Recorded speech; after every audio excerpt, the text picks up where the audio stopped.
BIM, technological efficiencies. Art at Burning Man? No, I'm not playing the game. One of these things does not match the other. We are going to unpack an innovative art exhibit at Burning Man and how it was able to collaborate with BIM and Revit specialists to create a common human space to transform the way you may think about both. I'm Todd Wyant. Welcome to the Bridging the Gap podcast. You're invited to join my mission to embrace and share the innovations transforming the AEC, MEP, and manufacturing industries. Today, I'm excited to be joined by two incredible guests, Mark Oden, CEO of BIM Designs Incorporated, and the talented artist, Sharon DeMattia. Welcome. Welcome. Thank you. Did I say it wrong? Oh man, I overthought it. DeMattia. Leave that in, leave it in. I overthought There is no wrong answer. That's it. That's what I get for checking. I should have just gone with it right before. Awesome. Nice. Well, welcome to the show. Thank you. Excited to have you. Mark, can you start by just giving a brief background on yourself, who BIM Designs is, and kind of your typical job? Sure. And thank you, Todd, for creating this podcast and creating a platform for us to speak with you. I really appreciate that. Yeah, absolutely. I come from 10 years in the technology industry. I worked for Cisco Systems, Fortune 100 company. Okay. Had a great career arc there as an engineer and then a product manager in mergers and acquisitions. And with BIM Designs, I came in as CEO in 2018 and really saw a great opportunity to bring care and relationships and just a great way of doing business into into the company and into the industry, and really just appreciate everybody that my support network that helped us get here to where we are.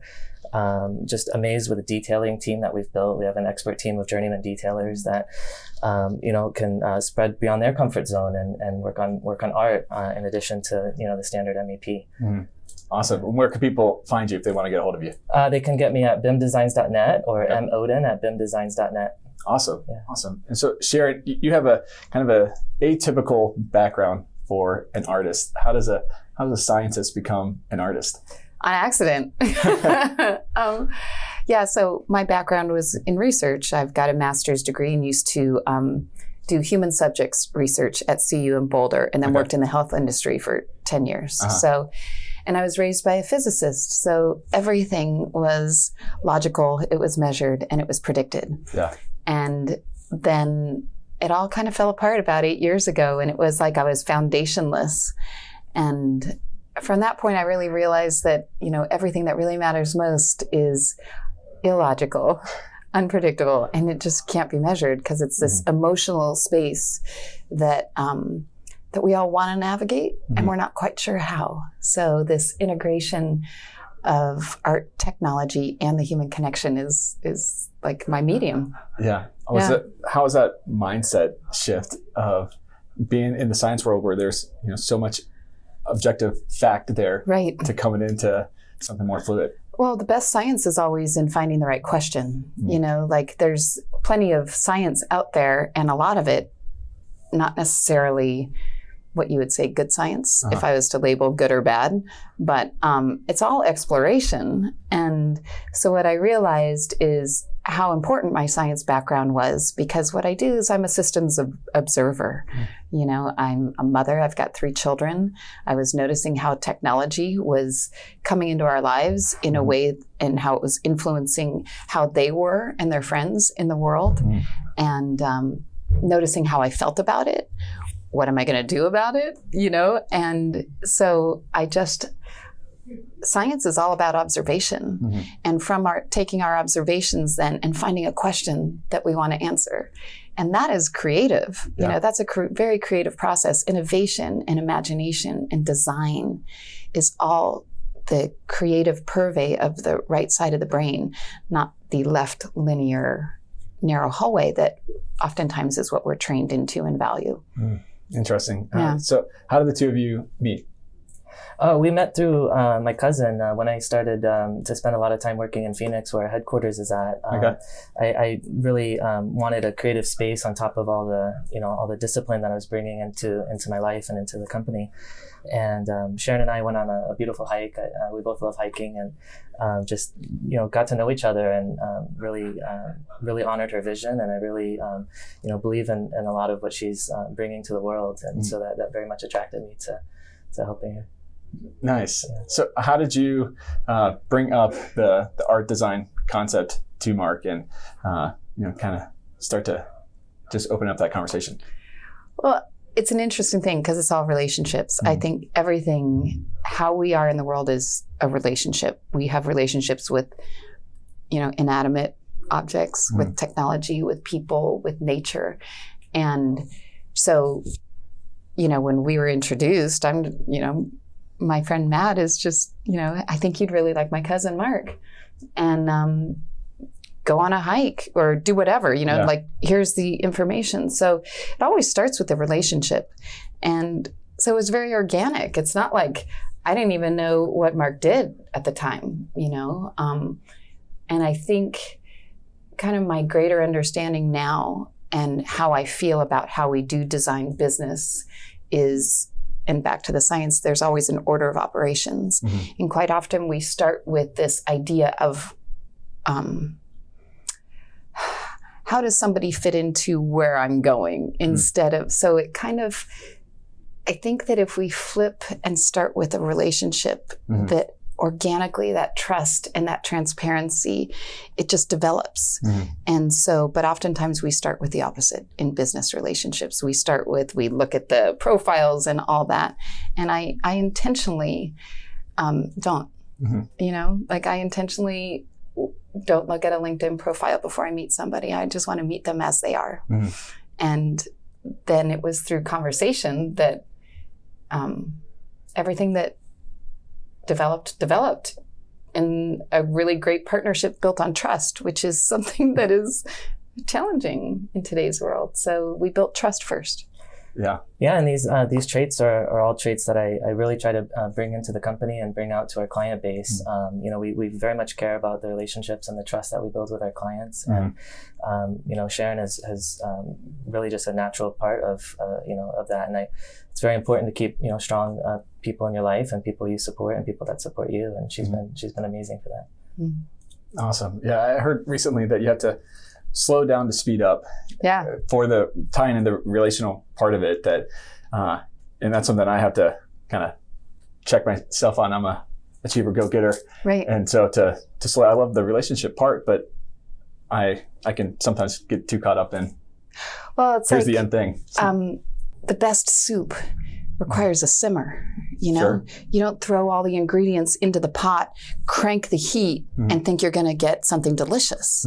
So this mindset that we have of racing to the future, we miss the present, and everything is just like right here, and it's simmering. I'm the onion, you're the potato, and you're the broccoli. Maybe I don't know, but maybe it's an oat. But it's way more fun to like swim around in the pot. Instead of see what happens there.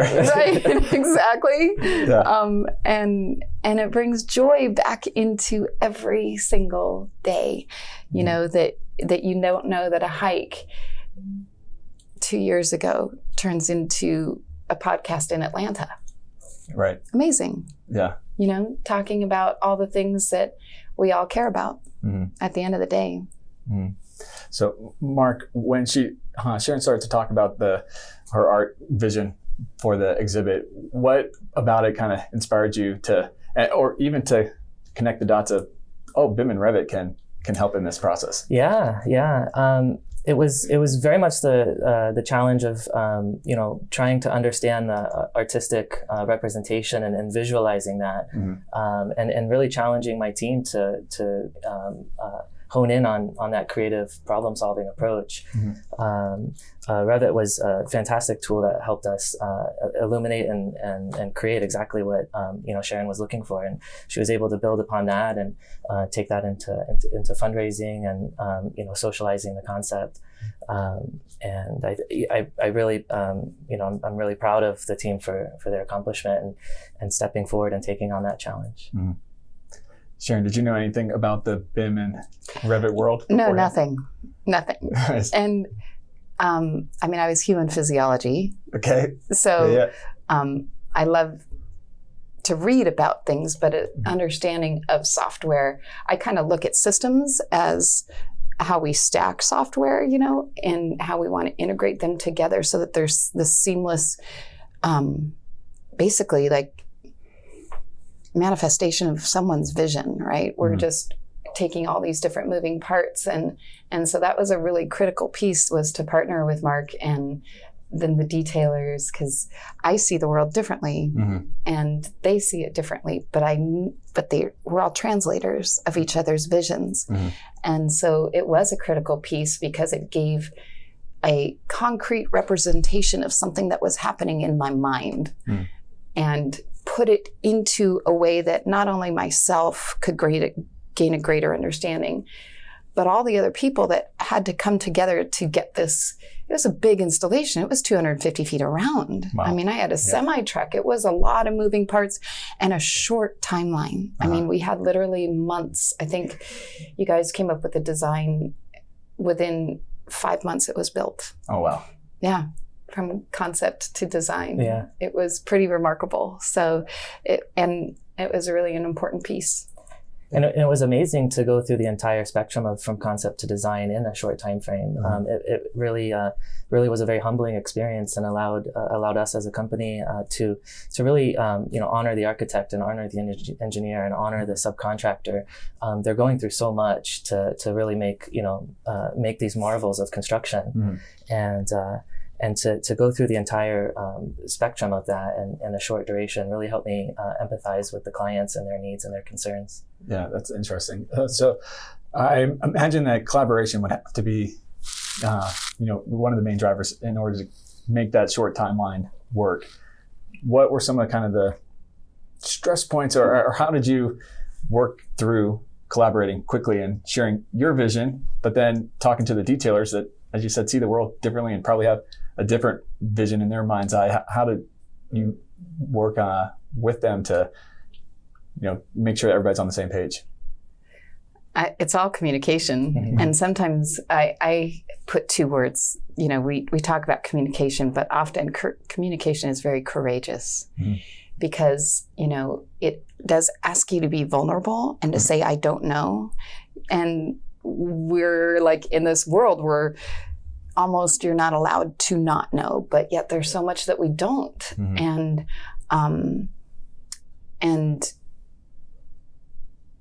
it's not that competition is bad. Who are you competing with? We are better. There's a great term in South Africa, Ubuntu. I am because we are. What is the point of art unless there's somebody there to engage in it, not just look at it, but actually engage in it. And it's the same thing in anything that you create. To create for a client is to engage in a relationship, and to clearly communicate is very challenging today because it is courageous. It does ask you to oftentimes step out of the box and say, I don't know, and ask for what you need. And yeah, so that's the key. And to be grateful. Oh my gosh, these guys were doing it. They weren't getting paid. They were doing it because that's the meaning of life, is to contribute to something that's bigger than yourself.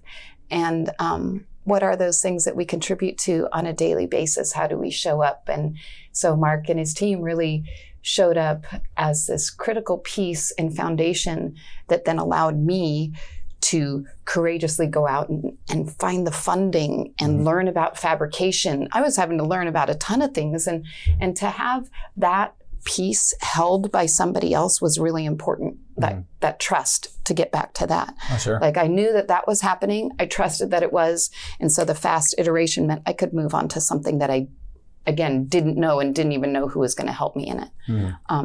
So that was a really important thing.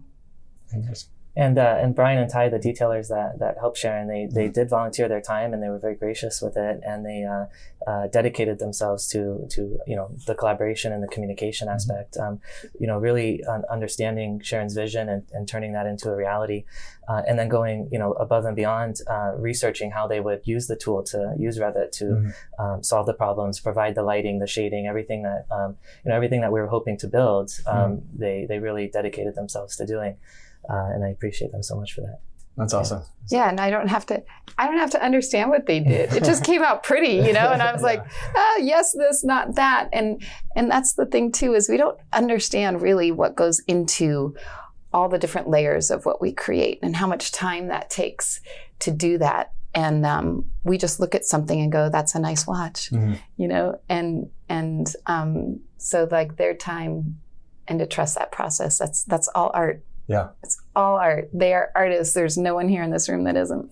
That's awesome. So you were telling me beforehand about a story at Burning Man with the collaboration of the artists and how they were layering different things on top of each other. I wonder if you could kind of reshare. I'm not quite sure which. There was a lot of that. So remind me which one. It was all of that. A small tent, and there was a couple different artists that didn't know what the other ones were doing. This was, so this, I always get such a great lesson from Burning Man. Mm-hmm. Each year I go out there and I just have the intention of just show me, what do I need to learn? Yeah. And as with anything, we can experience our world in many, many different ways. But that year for me was 2018. Okay. And it was iRobot was the theme, which was all about technology and how it was affecting our world. Uh-huh.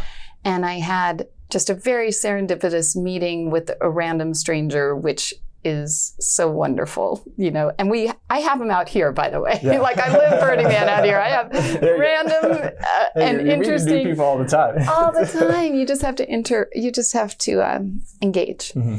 But this man, I was just walking by and he says, I've been waiting for you. And he gives me a necklace, and it turned out he had built his first art project that year, because I was really... Mm-hmm. And he was a roboticist and an engineer, but he gave me a necklace, and on the backside it says family in 30 different languages. Oh, wow. And then, which was interesting, it was this beautiful medallion. Uh-huh. And then he said, 5 of the top global visionary artists have just begun collaborating on a canvas, gave me a location and says, you should go there. Mm. And it felt like, oh, I'm the Oracle, of course I'm gonna go there. And Burning Man is all blinky lights. And it's not also, but it's overwhelmingly bright and people are riding around. But this little dome was on like a back street, and it was not lit other than from the inside. And it was small, but you walked in and DJ was playing, and there was this couch with people in fur, but it was just like a love seat. So I kind of like squished my way in, and thankfully I'm not too large, so I didn't. But yeah, we're all like covered in fur, and here's these 5 guys. And the canvas was huge. It was like as big as the wall that I'm looking at. And they had their hats turned on backwards, and their, plaid shirts and slouchy jeans and no shoes. And they were just throwing paint up on this canvas, and someone would come up and smudge it, and another one would take a template with a spray can, and they were creating the background. Mm-hmm. But I learned that this canvas was going to evolve over the course of the week. Mm-hmm. So there was the shared vision. We're going to have a painting that can hang in the finest of galleries in San Francisco in 1 week.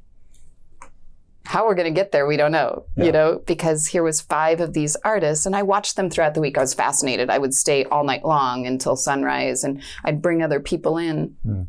They had a tea bar. I'm drinking hot tea, and I get to talk to them. And watching them, I just went, oh my God. So shared vision, we're going to have this beautiful painting. But each one of them had their own ways, their own way the brain thinks. They each have their own vision, and so they contribute according to that. Mm. But the second that they do, someone else comes up and layers on top of it according to their vision.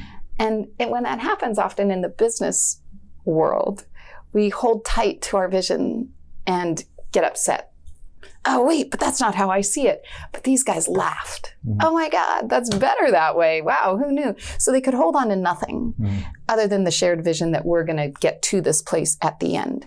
And they all felt super confident when to walk away. I don't have anything to add as the details of the painting started to emerge.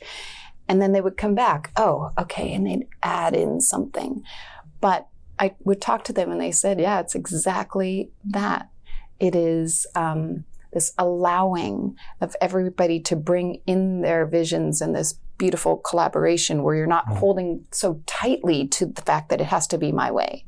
And that really guides me, because I will notice in the different design components and the different collaborations that brought this artwork out there, I was so grateful, but I noticed there were times where I wanted to control it according to my space, and I'd like bite my tongue, like, stop, like, let them do it. Let them do it. No one likes a micromanager. You know, it's, you know, how can I keep the story intact and allow, and it just might get better. Just might get better, you know? And it was so great. And that was like the experience of the whole week. I talked to the guy that did this gigantic projection map art at the base of the man. Same thing, they just were doing it with technology because it was all projection mapping, but all the different artists that came with their particular expertise in programming. Yeah, interesting. Thanks for sharing that. I think it's such a powerful story to demonstrate what true trust and collaboration can get you. It was amazing. And it was fun. It's fun then. You're not fighting, you're relaxing and allowing. And Burning Man becomes the third largest city in the state of Nevada. In the matter of 10 days, it creates and takes apart with no impact to the environment. Wow. So it's basically a constant construction zone in utter chaos. And somehow everything self-organizes and self-gathers, and everybody's working towards a common goal. And the point isn't really if one likes Burning Man or doesn't like Burning Man, but as in every gathering, everybody wants to come together and work for a common vision and share that and come together as with Burning Man, as with the art piece, and as with BIM Designs. Yeah, I'm wondering if it's one of the keys there is that they had the clear vision of where the end was going to be, so they could relax in kind of the details because everybody was on the same page on where they're going, even if the road that they got there looked different than what they had imagined in their head. I think that's the magic of anything, though. Even here, you have certain metrics that you're trying to hit, goalposts, so to speak, but the magic is in allowing for the wander. That's where you learn things, and where businesses truly organically can grow into something more than what you ever first thought. Oh, wow, we started as this and we became that, and that was so much better. So, to empower people to push those edges. This art project was a 250-foot transparent glowing circle made out of 1/2-inch thick acrylic panels that held a design that is how I described time. Okay. There was different messages in that. The fact that it was transparent was that our only limits are the illusions of boundaries, both within ourselves and between each other. That there's this permeability to our edges that when we reach them, quite often, we become uncomfortable and we turn away. We turn away instead of push through. Your world gets bigger. That friction is a directional signpost, and ask, what is this asking me? It's asking you to grow, and so push through. It's permeable. Your world gets bigger. And that clarity, it's not money, it's not knowledge, it's clarity that is our greatest power. Because to be clear is to be more efficient. If your whole team, if your CEO and everybody downstream is clear on what that vision is, and you have trust, now you can come into these collaborative spaces and you can speak and hear. You're not formulating your response before the person's even done speaking.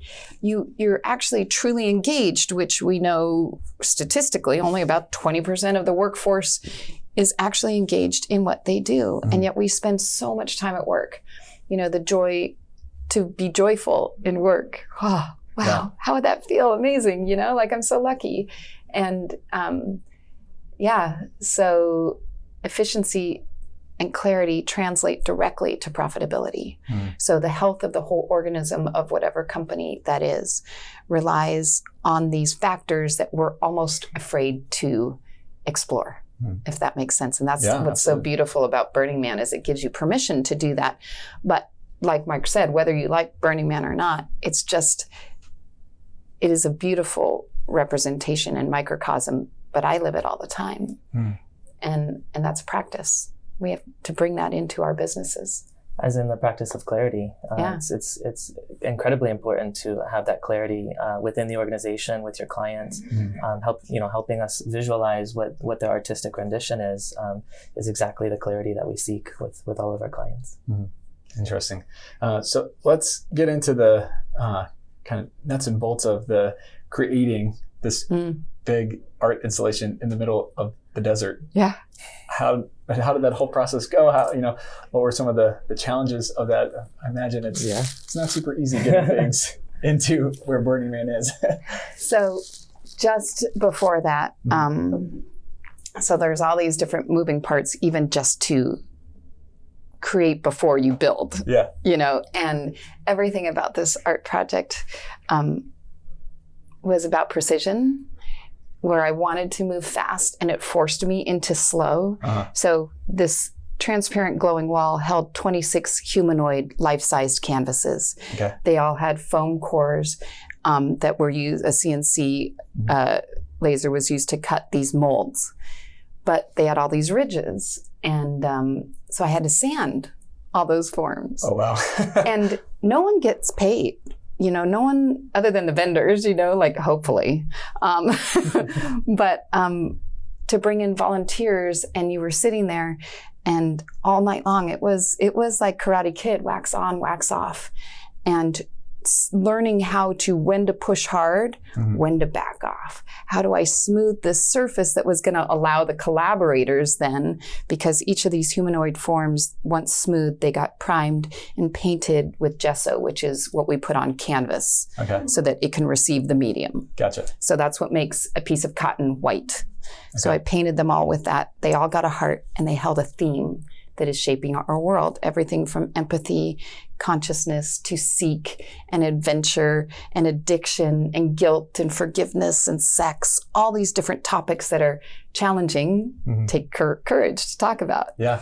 But they sat inside the circle with a bucket of paint, a paint bucket full of markers, so that people could come in, find what resonated, pick up a marker, and start to create. So they accessed this artist that lives within us all while simultaneously becoming the art. So that was, and there was a center mattress kind of circle that was glowing, that had a big 3-inch cushion, so that after you did this, you could just sit there and look and be like, wow. And they did. People just sat there and was like, wow. You could see through the wall, you could see the chaos, but you were safe. Yeah. It was like this infinity pool where you could see the ocean, but you weren't in with the sharks. You were held by this collective human emotion, that the challenge of technology is that we strip it. So it allowed you to feel. And it was really beautiful. And anyway, so we want to move fast. This forced you to move slow, because if you moved too fast, you broke it. You just broke it. And it wasn't easy, because I wanted to look like it was floating. So all of this, suddenly I went from, I had a 53-foot semi-truck trailer. Needs for that. I'm driving all over the place trying to collect all these things. I'm trying to fundraise, and we get out there finally on Playa, and the gritty of the gritty, you're driving the truck, and here it comes, and it's driving across this. Burning Man is this huge, beautiful blank canvas that has no resistance and full access, which is why I went there. The work that I do has kind of a greater application, but we work in we're all so busy. Our systems are highly resistant with very little access. We don't even accept emails unless there's an introduction. We hit sorry, I can't talk right now on our phones all the time. Maybe we actually want to talk to that person. I don't have time for that. I don't have time to be creative because I'm so busy rushing to my future. And yet what we want is creativity, and because that's the relationship. Yeah. So anyway, it had 56 panels, these 4-foot by 8-foot acrylic panels. So they're awkward and hard to move, and they're heavy. And they were held into playa because it's temporary, right? So how do you construct in a temporary area? They were 11-foot 2 3/8 steel posts that had to deal with the wind specs, the engineering. So I had to have it all engineered too, and all within this short time. So many things you don't even think about, those little details. Well, it's true of everything. We just appreciate the thing when it's made or the building when it's built. But what goes into it is insane. And no one was getting paid. And it was 20 hours a day in the heat of the sun, trying to place these posts 3 feet deep in the playa, but to get it all to work, there was no stretch in the posts or the panels, and they were held on. There was only 1/8 of an inch that ran top to bottom. So I know this is hard to describe unless you're actually out there, but you're trying to plumb and level an 11-foot post in an uneven surface that was not like level, right? Holding a 4-foot by 8-foot acrylic sail in the wind for 20 hours a day. What's hard about that? I mean, come on. And it was very precise. And people would come up and thank goodness they would, can I volunteer? How can I help? Give me a hammer. I'll pound whatever you want. I went, you can't pound things. You'll break it. Yeah. So it was, but there were times when, and Mark was out there helping on the build, and everybody was an integral piece. Like there was times when we were at a spot where I had to pause because there was like something that I could see that I knew someone else wasn't seeing because they just don't have access to my vision and they're just moving along. And so it was pause and how do I support this team that is here working for nothing? So it was this beautiful, how do I want to create the business of art that is coming about? And I want people to show up because they want to be there, that it feels so good to be there that although they're getting paid, they'd come anyway. You know, like that's my goal in terms of culture development. But here, I'd send them away, go rest, go take a break, slow down. I need to think about something. And there were times, I mean, we're bleeding, we're sweating, we're hot. And there was one particular night where I was standing out there by myself and I'd sent everyone away and there was some things that happened and I was by myself and I couldn't get the gas in the generator because the new nozzles are hard to work, but I had to turn on the light because I can't have people running into 3-foot deep holes with steel posts, you know, during the build. And I had no one, but the generator couldn't run to turn on my lights because it had no gas, but I couldn't get the gas in. So then I run to go get the solar lights, but the solar lights hadn't charged. So I'm running, trying to put them in. And I was just, I hope they come back. And the relief as they started to arrive on their bikes, these little, because this is before the event starts. So you could really see, oh, here comes some lights. Oh my God, they're coming back. They're coming back. Oh, thank God. Yeah. You know, how do you feed people? Like, how do you nourish people? And so it was really an incredible experience of collaboration where it's really interesting and it's really easy as there's all these different entities or people that come to check on you. You know, the firemen come, the rangers come, the art support services, and you're trying to build at the same time and you're on a really short timeline. You've got 5 days to get it up, you know, like, and so they'd say, where's the artist? And they'd point to me and I'd go talk to these people. Meanwhile, they keep working and it was always changing and it's a very dynamic process as it is. And I would finish that and I'd come back and I'd apologize. I'm so sorry I haven't been helping. And I had these great people that said, it's okay, Sharon. We actually love hearing you tell the story all the time, you know?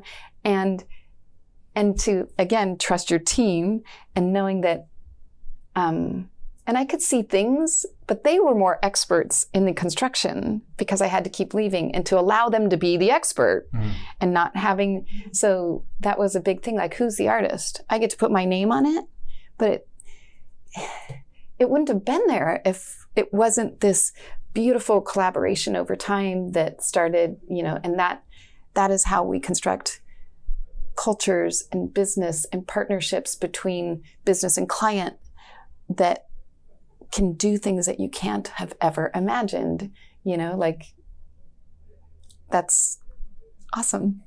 You don't even, like there's no limit to the technology that you're creating here. You know, I love that you guys offer so many different things, webinars and how do we inspire the design to design? We're designing these things. How do we design what we're designing? Mm-hmm. And at the D School at Stanford, it starts with empathy.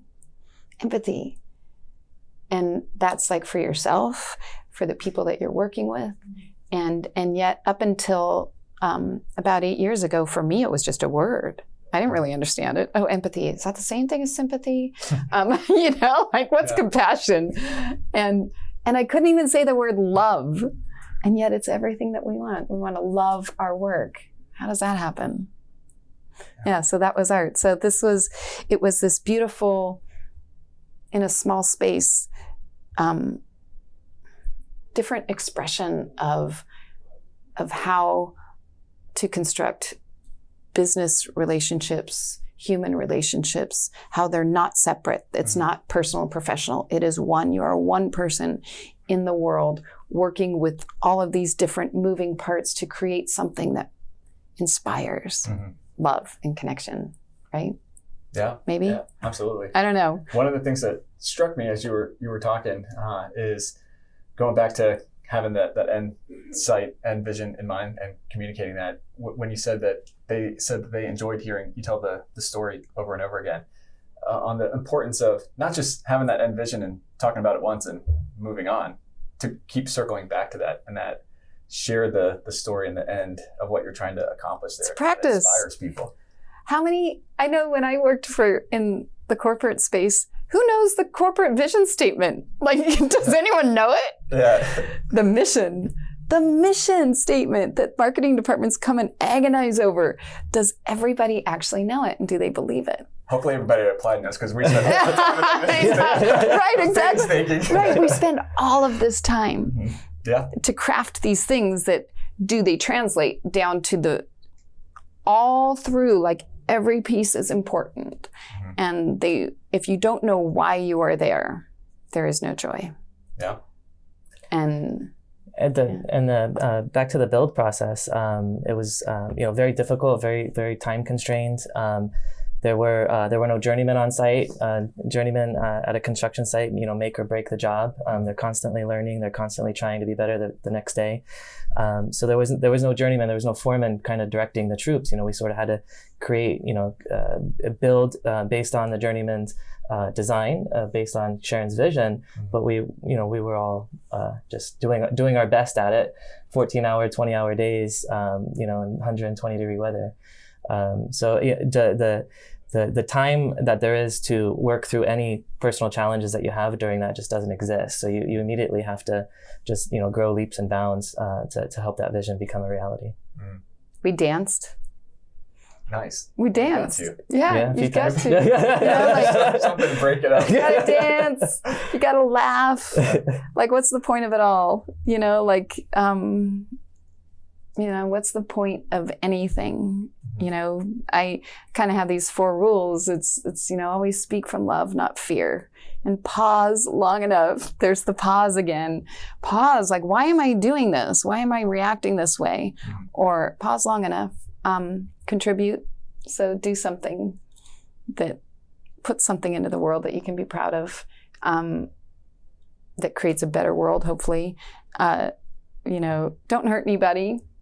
And to have a really good time, because that's it. Like, have a really good time. Yeah. We can have fun and make things. Yeah, that's awesome. What was kind of one of the biggest things that surprised you, whether during this process or once everybody had their say and started writing on the humanoids? What stood out? It was a miracle, quite honestly. Like, it was a miracle that it even came to be. But a big part of the reason that I was building was I have another project where I have over 6,000 people have created anonymous self-portraits of their inner dialogues, which is a hard thing to imagine. But on a canvas, I just draw an outline and a heart. I sign it and I give people permission in a space. And the researcher, to get back to that, with over 6,000 of them, what I've noticed is that the eyes are bleeding, the mouths are often stitched shut, they're gagged, the throats have some sort of constriction, including nooses, and the hearts are thorny, they're colored black, they're in cages, oftentimes holding signs that say, help me. And yet the exterior is everything that you would imagine you'd want to be. So we show the world one thing, and inside we have this backstory that's running, kind of the internal program that's actually the one running the system and governing how we create, connect, and relate. And yet no one was listening. And no one had felt they had a voice, because we don't even trust ourselves, let alone to trust somebody else. So a lot of this process over the last 8 years has been learning to trust my own voice. And so these humanoids gave everybody back their voice. It gave them a permission to speak on this cross-cultural dialogue around themes that are shaping our world. And that was so incredible to be a part of somebody saying, oh my God, like, I felt safe speaking, like, to inspire somebody to think that they can then go out into the world and do the thing that they were meant to do. Like, we all search for this purpose. And we have it, but it does require courageous pushing against those edges, not retreating from them, and you will find it. But I was just overwhelmed with humility. Like, I'm so humbled by the whole process and how people came together, how we contribute according to our talents. The people that contributed financially couldn't have happened without them. And that was how they played technologically, and then showing up. Like, how do we show up for ourselves and for each other? And it was truly, if you build it, they will come. People would say, what are you going to do afterwards? And I go, they're going to tell me. And here I am sitting here. We're doing a cross-country tour with the humanoids. It's going to be amazing and incredible. And once again, using art. Art is a language. It's not something that we do or hang on a wall.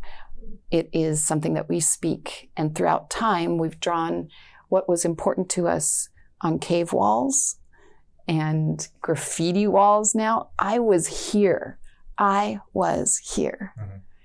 We are, and art lets you do that. It lets you speak when everything else shuts down. We don't fight over art. We go to museums and we look and we go, wow, do you see that thing in there? No, I don't see it. Oh, okay. Oh, all right. Do you see that? No. Oh, yeah, I do. I totally see that. We don't fight over it. It's like this process of wonder. Sure. And then it's like, you go ahead and you hang Matisse. I'm going to keep Van Gogh in my house. We don't say that, we don't make the demands that we do of that kind of homogenized experience. So I guess, I don't know if that's a really wordy answer, Todd, but just a greater understanding and humility of my place in the world, gratitude that this is the way I am. I'm not apologizing anymore. I used to, it was scary to be yourself sometimes, because what if you don't like me, Like, it's the playground. It's that child that arrives, like, you go to the playground and you didn't say, where are you from? What do? You just make things. Yeah. And then at some point, and you make amazing things. You're like, let's go to the green park and we're going to build this thing. And, and then at some point you start judging your own creativity and think it's not good enough. And then you get told by a system that you're not an artist, and we all are. And so it's this return to the playground. It's amazing. And I don't know. Did that answer your question? Yeah, that was great. Post-build, during Thanks, Mark. Bring on the package here. Come on. Wow. During post-build, during the actual experience of Burning Man, I tried to make it there every day, almost every sunrise and sunset, and I watched the transformation. The untethered collaboration is a phrase that Sharon often used, but that she created that space there, and to see the transformation of these humanoids and the self-expression of everybody that came across them, and to see that go out through all the week. People build upon other people. People add quotes and sayings or thoughts that were on their mind, and it all started as a blank canvas and a blank canvas that Sharon had brought to the table, which is incredible. Thank you for bringing that to the world, Sharon. Oh, you're welcome. Yeah. Thanks for taking part in it. It was really magical. On our way here, we were talking about that. Like I was very aware this was the only time. I've had 3 kids, and I think when you're having them, you're in the experience, but it's something that you imagined before. And so like looking back, I thought I was really paying attention to each milestone that my children went through. And I was, but this, in my age and experience, I was so grateful, and just, this is the last first build I'm ever going to do. Not that there won't be more, but it was the people that came in and sat in the middle, to be able to sit with people and have them talk to you about what something you imagined in your head that went through this crazy process that found its way into the physical space, how it changes them. I'm pretty lucky, and we all have that opportunity. We just maybe don't think that we do. I don't know. But you have the opportunity every single day to say hi to the person in the coffee line, Yeah. I think that's a beautiful perspective for sure. And only people would live that out. Well, we can. It's available. It's like right there. You just have to go, yes, okay. That was one of the things is, oh my God, you mean this has been here all along? Yes. You just have, there's one door that we keep walking through of experience because we're used to it. And then somebody knocks on another door, and you open it a crack, or you don't open it at all because it's like a scary door, But you open that door, and if you have the courage to walk through it, then you see 5 more doors, and they just keep multiplying.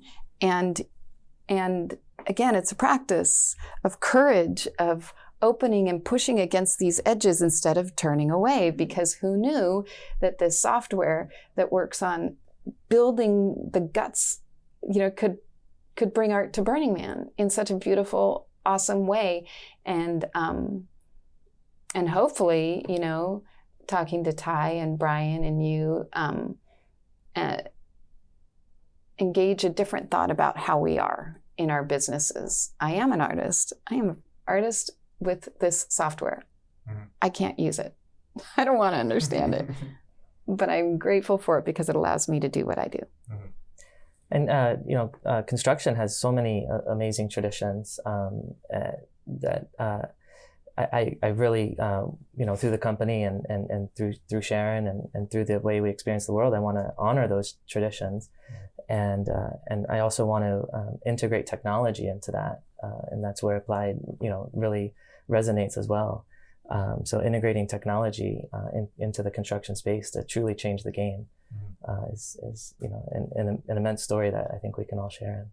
Yeah, we just got to be courageous enough to share the story. Yeah, like when I was the design of design.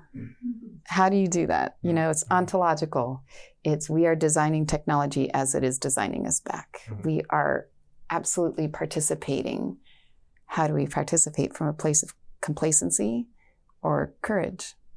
And yeah. Oh, that's great. So Sharon, if somebody wants to find out more info on the art exhibit or the tour, it's 7,000 miles. Yeah, we're leaving March 7th. Okay. And there will be, the idea is that humanoids that have already been created upon will always escort blanks. Okay. So that it's not me, it's this collective dialogue as art that is giving permission to the next person to pick up and draw on a new one. Okay. If that makes sense. So there will be 6 humanoids that are completed, and they will be, 3 of them come from Burning Man, and they are trust, forgive, and awe. 3 of them are new ones of free, inclusion, and safe. So those 6 will guide 5 blanks of money, power, race, religion, and gender. Arguably 5 topics that are very difficult to talk about. Hot button topics. Yes, they start wars, right? But the humanoids are going to load up in a van. I'm just driving the bus. My friend Lauren is coming. She'll be filming and sharing, and we'll start off in Reno and head to Venice Beach. They're going to have a beach party, so all of these challenging topics will get buried in the sand, and they'll go to Muscle Beach, and so bringing in play to a space that is kind of scary is important. So, and then we have an itinerary that will take us across the country. They'll play with the aliens in Roswell and go to Austin, Texas during South by Southwest, to the barrios of New Orleans, up through Nashville, and they're going to find their way to Washington, D.C. By this time, they will be quite full. And they're going to go hang out in front of the White House. We're going to have a picnic on the lawn. Come join us with sodas and such in front of the Washington Monument. Go to the Martin Luther King Memorial. There's a party in New York. They're going to get married in Niagara Falls as they and they're going to date the whole way across. I'm not quite sure which ones are going to marry each other, but it's just going to have to happen organically, Exactly. I don't know. So that's it. The idea that we need to know something. So we're so outcome based that we need to know what it's going to look like, and therefore we never start, because you never know. To have the broad view, I'm going to do this thing. We're going to start this new dialogue nationally. It's called the Transform Nation Tour. The humanoids are like these rock stars. I'm just driving the bus, but they're speaking and giving everyone back their voice in a way that is fun and playful, the playground again. And then we're doing a global tour beginning in October that will be 3 months in length. So to find, support, and engage, because we need all the collaborators and everybody is an artist, go to thehumaninterface.com. It's INNERFACE. The interface is that intersection between the external and the internal world. I believe that we are, when it comes to technology, it's all about fast, upgrade, update. How fast is my connection? Yeah. And the human connection is actually quite sluggish. Our caches are super full. And we kind of arguably embedded some malware deep into the firmware that is running the system. And we open it up and clean it with art. And that's awesome. Yeah. Upgrade path for the soul, right? I'm very excited about your national tour, and I'm excited about following you and joining a few of those stops. We are a nationwide company. We've worked on 95 projects. We have locations in 8 different states. We've worked on Texas Ranger Stadium and NVIDIA Voyager, different Microsoft buildings, Google buildings. We've been very privileged and honored to make a small impact into the construction community, and very grateful for that. And very grateful for the artistic approach that Sharon has helped introduce into the company as well. Awesome. Yeah, to that point, I'm very grateful for you and Mark's company, and his leadership made it easy. Ty and Brian were incredible people to work with. Everything that I've talked about in terms of relationship and trust is something that BIM Designs is, and I know Mark works really hard at bringing out into the world, and it's why your company is growing so quickly, and coming all the way here to Atlanta to see you guys, that's commitment, right? Yeah. To a face-to-face interaction that could have been done over the phone, but it's so much better this way, right? Yeah, absolutely. We're super excited to have you guys here. I know you in Atlanta. Hopefully the city's treating you well so far. Very well. Oh, yeah. The airport was lovely. You had art in it. Yeah. Oh my gosh. I walked. I was like, oh, listen, wait. I can hear birds chirping. And there was all these glowing green leaves. And I'm like, well, I'm not taking the train. I'm going to walk. And then Mark's like, where are you? I go, I don't know. I followed art. That's awesome. Love it. I think that's a great way to end the podcast, is follow that art. Yeah, totally. Awesome. Follow your art. Yeah. Thank you so much to both of you for coming on. Really appreciate you taking the time to come all the way out to Atlanta and sit down and talk with us. Yeah, thanks, Todd, for having me. And absolutely. Thank you, Todd. Yeah. And thanks for bringing me. Yeah, absolutely.